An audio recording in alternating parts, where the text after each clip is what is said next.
کروں۔ حجاج ابن یوسف ثقفی سفر کر رہا تھا۔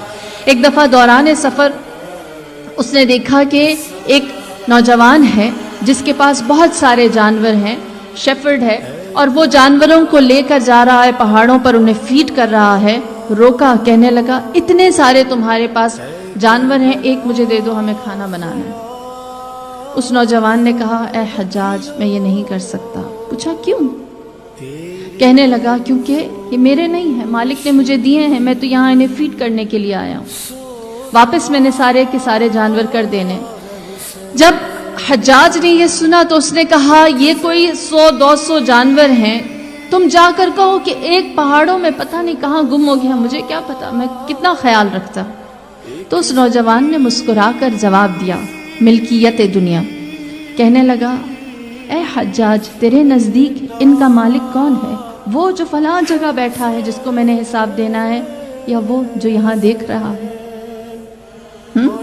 بس میں جواب دہ اس کے سامنے وہ مالک ہے، میں نے اس کو بتانا ہے کہ یہ حقیقتاً میں نے کتنا مال کہاں کیسے لگایا۔ بس مومن جو ہے وہ دنیا کی آرزوؤں یا دنیا کی خواہشات کے پیچھے اپنی پریورٹیز کو ختم نہیں کرتا۔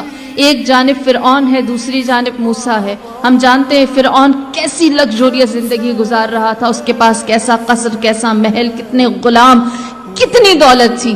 موسیٰ کے چاہنے والوں سے کہا اگر آپ فرعون کے مقابل ہیں تو آپ کا بھی گھر آپ کے شایان نشان ہونا چاہیے، نبی خدا ہیں، اللہ نے زمین اور آسمان کے خزانے تو آپ کے اختیار میں رکھے ہیں۔ اے حضرت موسیٰ آپ کیوں نہیں اپنے لیے ایک بہترین محل بناتے؟ آپ کا بھی آپ کے شایان نشان ایک قصر ہونا چاہیے۔ حضرت موسیٰ نے کہا بناؤ جو بنانا ہے، اختیار ہے، صرف ایک شرط ہے، اور وہ شرط یہ ہے کہ جو گھر بنانا میرے لیے بڑا سا اچھا سا میرا جو پیلس ہو وہ پانی کے اوپر بنانا۔ سب نے کہا یا نبی خدا اتنی تکلیف اٹھائیں اور پانی کے اوپر بنائیں، کوئی فائدہ نہیں۔ حضرت موسیٰ نے کہا یہی تو سمجھانا چاہتا ہوں کہ ان چیزوں سے دل وابستہ کرنا، ان چیزوں سے دل باندھ لینا کوئی نفع نہیں رکھتا۔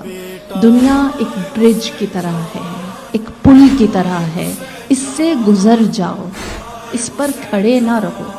مومن اسے راستہ سمجھتا ہے، منزل نہیں سمجھتا۔